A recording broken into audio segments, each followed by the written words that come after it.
Police at Umlazi have opened a docket containing 7 counts of murder and 2 attempted murders. Amapolisa kwiphondo laKwaZulu-Natal akhangela abarhanelwa emva kokudutyulwa kubulawe abantu abasixhenxe kwihostele yaseGlebelands ekuseni kusa namhlanje eMlazi. So long while they are busy for arranging for the permanent solution so that we can always come and help our community. Ibhunga labaqhubi bezithuthuthu basetyhini kweli linikezele ngeelitha zamanzi acocekileyo eziyi-500,000 kubahlali baseHammanskraal. Ali high into the air, looking for Musa. Chance for Morton. He's taken it. Cape Town Spurs ihlele encotsheni kwilog ye-playoffs ze-PSL emva kokubetha iMaritzburg United ngenqaku elinye eqandeni kumdlalo ububanjelwe kwibala lase-Athlone eKapa ngalemva kwemini.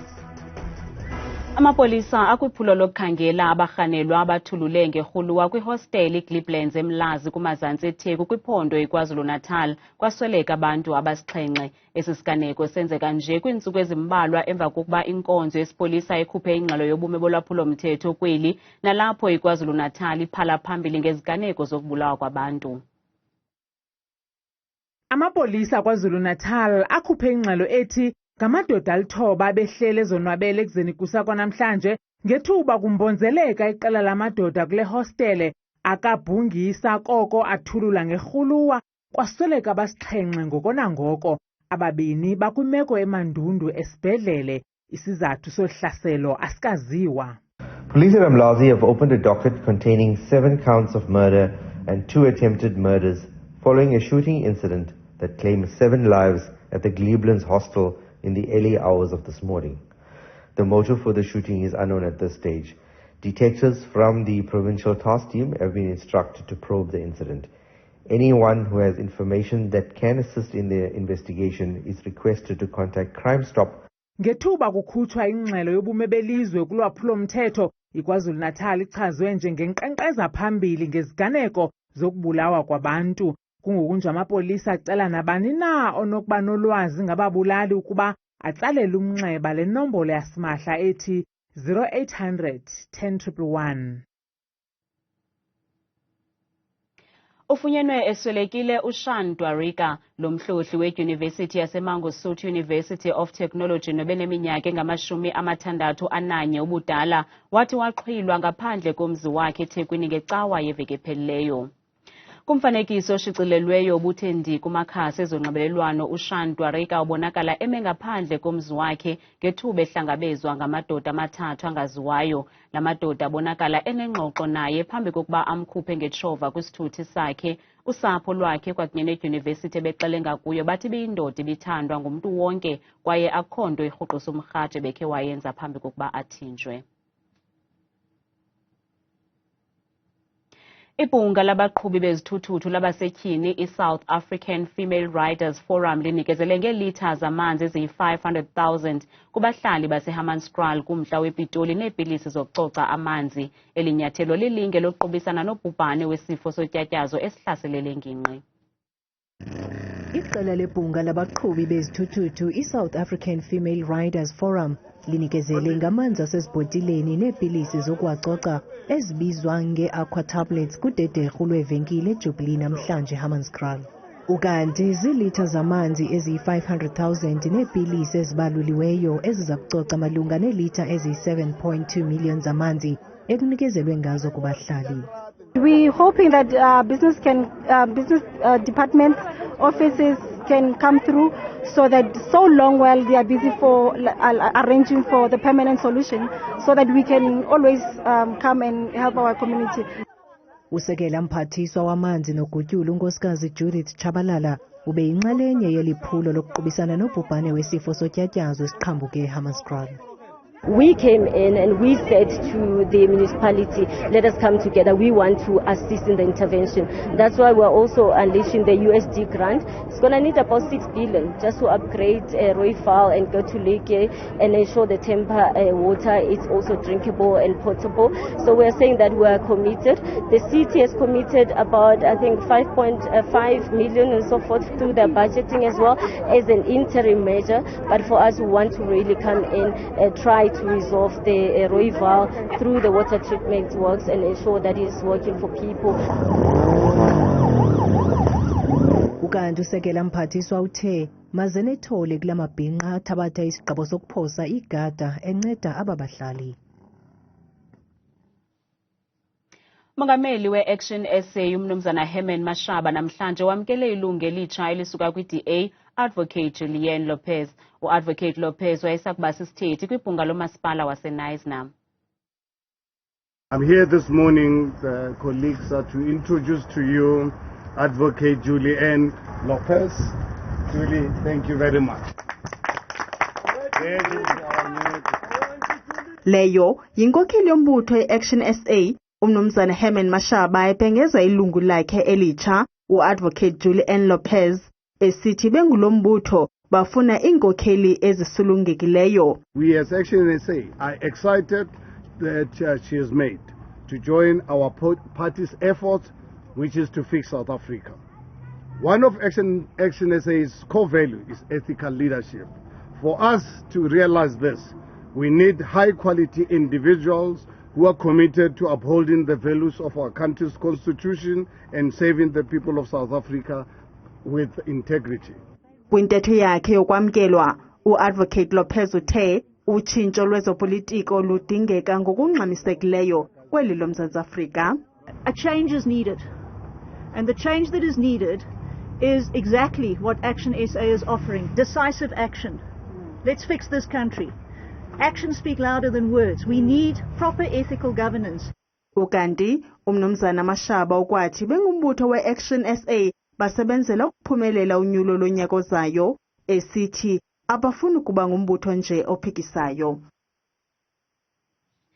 Masive izimvo zenu ngelinqaku lokugetyengwa kwabantu kwihostele yaseGlebelands kwilokishi yaseMlazi KwaZulu-Natal.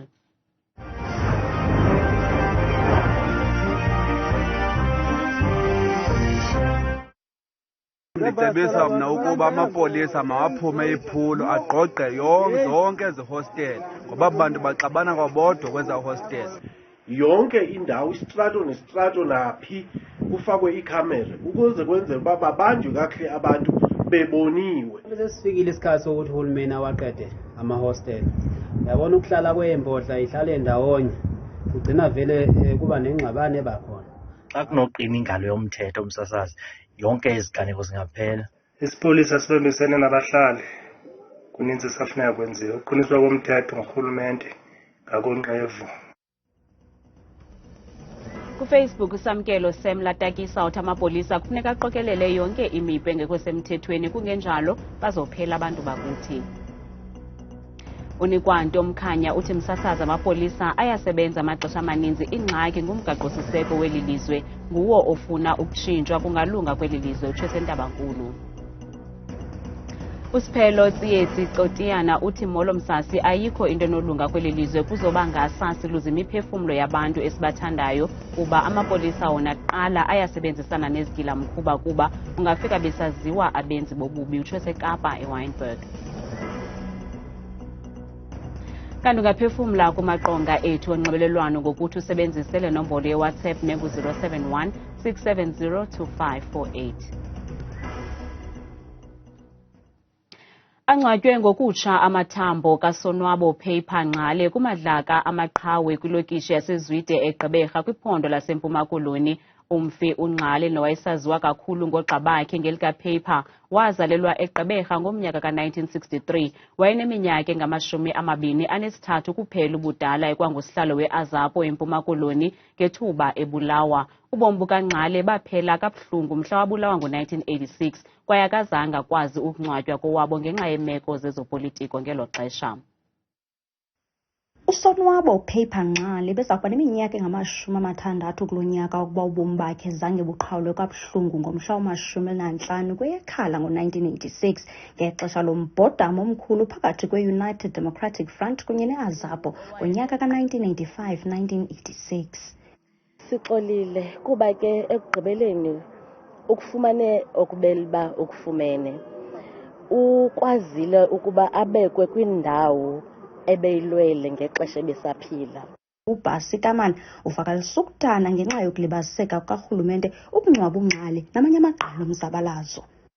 uNcibane unoJaholo lona waya wawa phaa kwiminyaka iyile kumashwamane eyadlulayo waze ke akangcwatywa ngohlobo olufanelekileyo. Singumasipala ke okhathalayo luxanduva lwethu lobangela uba abantu mawaxole emphefumlweni nangona engazukubuya uNcibane. Inkokheli yazapho uNelvis Qakema uphefumle wenjenje.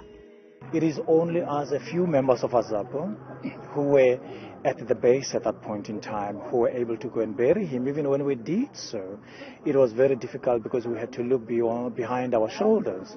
We had to, carry weapons to be able to do that. Izithethe zimtyibelo lo wakwaNgxale njengenkokheli yahlawula ngobomi bayo ifela inkululeko yelizwe loMzantsi Afrika. Kwiindaba zethu kuChannel 163 ndingusipho sethu boyi eGqeberha. Nanjengokuba iveki yokhuseleko labantwana ifikelela esiphelweni, isebe lophuhliso loluntu libambisene nombutho ongajonganga nzuzo i-USAID lityelele kwiphondo laseFreystata phantsi kwephulo iChomi. Injongo yeli phulo kukunceda abantwana kuba benze izigqibo ezingcono ngobomi babo. Usekela mphathiswa wesebe lophuhliso loluntu unkosikazi Henrietta Burhupane-Zulu namhlanje uchitha ixesha encokola nolutsha ngemingeni abahlangabezana nayo ekukhuleni, ingakumbi imiba efana nokuphathwa gadalala, ubundlobongela nokwabelana ngesondo. We've also seen issues around children being 11, 12, 13 who say they've never heard anything about sex. So it says a lot about whether the life orientation subject is actually doing what we intended it to do. Because a lot of the children actually says, look, we don't know anything about sex. There are obviously those that are lying, but the others are very genuine. So it should concern and worry us to say that where are we actually investing our money?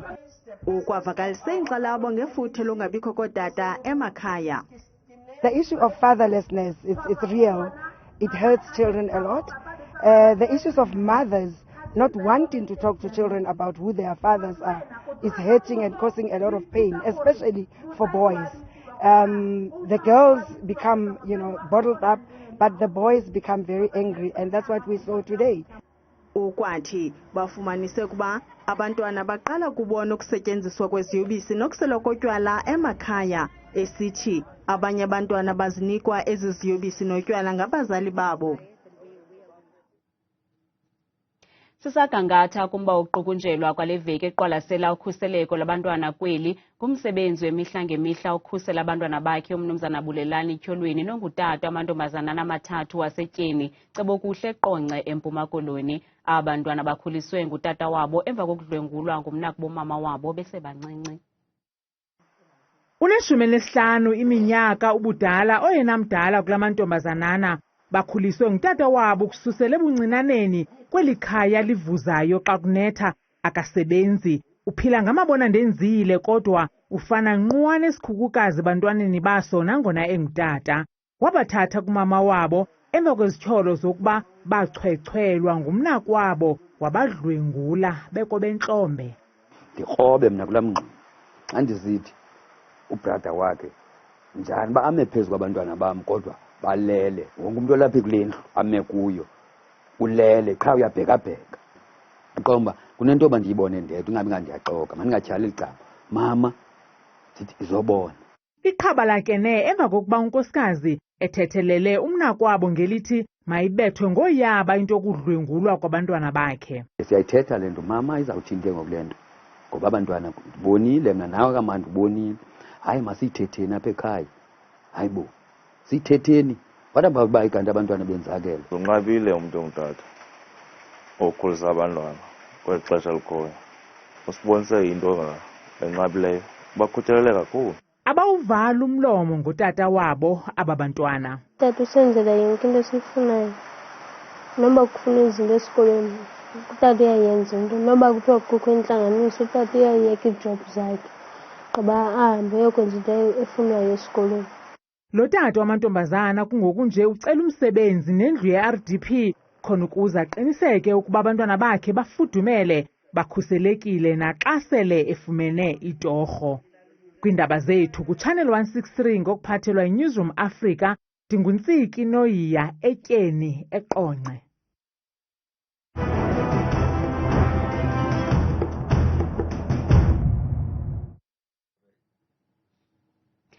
Town Spurs ihlele encotsheni kwilog ye-playoffs ze-PSL emva kokubetha iMaritzburg United ngenqaku elinye eqandeni ngalemva kwemini. Amakhwenkwe kaShawn Bartlett ayiphumelele yomibini ngokulandelelana imidlalo yawo, kwaye ngolwesithathu aza kusindleka iKaizer Stars kwibala lase-Athlone.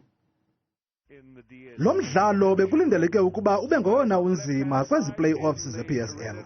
I-Cape Town Spurs ibeyiyo abasindleki kwaye bekufanele balisebenzise lithuba lokudlalela ekhaya. Kwelinye icala iMaritzburg United ibifuna ukubethelela indawo yayo yokuqala kwilog yezi playoffs.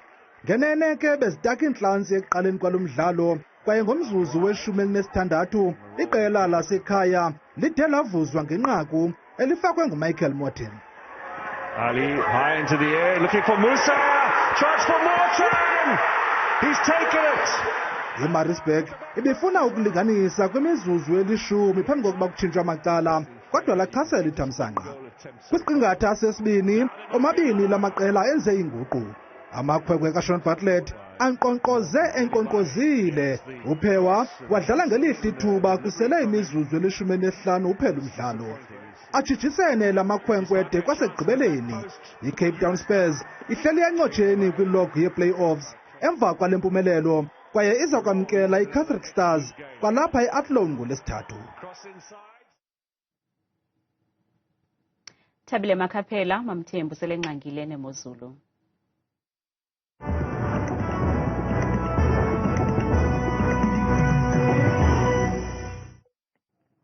Nkosi kakhulu Madikela phaya edeskeni yendaba. Ndiyakubulisa Mzonzunda apha ekhaya, ndikhomkela kaloku apha edeskeni yam yeMozulu. Igama lam ke ndikuthabile uMamvela asiqhudeni ungoza mna ndingoko phaya kwamakhaphela bethuna nansi Mozulu. Sivula kodwa phaya eMonti ephondweni lasePhokoloni ngo-18 degrees eKhatshwa Mzonzulu ngamathontsana nje ezamvula. Noma kuyafana naphaya eGqeberha nguye futhi la 19 degrees kwamathonsi emvula phantsi nje yonke la mini yangomso. Kanti yona imeko phaya eFree State eBloemfontein ku-15 degrees naye imbuke lapha ekhaya ukhatshwa ngamafu nje phaya ekuseni ngomso. Kanti iyafana le meko naphaya eSasolburg ngo-24 degrees omathumbandaka. Nambukele sijonge phaya kwakhona eGauteng eJohannesburg eSoweto naseSandton ngo-21 degrees nayo sasibekele kakhulu phaya kurhatya ngomso. Kanti kube bufana naphaya eVereeniging ngo-23 degrees naye unamafu. Kanti nemeko phaya kwaZulu Natal eThekwini benjenje ngo-21 degrees eKhatshwa Mzonzundu ngamathonsi kwakhona ezantshuzane phaya ekuseni ngomso. Kanti eMgungundlovu kwaZulu Natal ku-24 degrees. Ukanti nemeko phaya eLimpopo ePhalaburwa ngama-30 Khatshwa sisine kucone nje kamandi phaya ngorhatya ngomso. Ibe bufana le meko kwakhona naphaya ePolokwane ngo-27 degrees naye usazolile. Yona imeko phaya eMpumalanga eMbombela neziphaluka ngama-30 Khatshwa sisithathu elimathuba ndakapela nje izulu phaya emini ngomso. Kanti kusenjalo eSekhunda kwakhona phaya eMpumalanga ngo-22 degrees. Bukelwa imeko phaya eNorthwest eMahikeng yenjenje nguye la 25 degrees nayo isazole nje kamandi phaya ekuseni ngomso. Kanti bebusibekela phaya eRustenburg ngaye la 26 degrees omathumba ndakampela emini yangomso. Yona ke imeko phaya eNorthern Cape eKimberley lishumi nje elinesixhenxe ngamafu njengothusiyo phaya ekuseni. Kanti lo meko iyasondela phaya ngokufana nqwana phaya eUppington ngo-16 degrees naye ukhatshwa ngamafu. Ukanti imeko phaya eNtshona Koloni eKapa lodumo neziphaluka kuye kaloku la 15 degrees wentshizane ezemvula kwasekuseni ngomso. Siyayiqukumbela imozulu ngeGeorge ngo-16 degrees kwamathonsi emvula. Mna ndikuqhuda nengozi uMamvela sebethuna ndikuthela kangaka xesha lemyawi.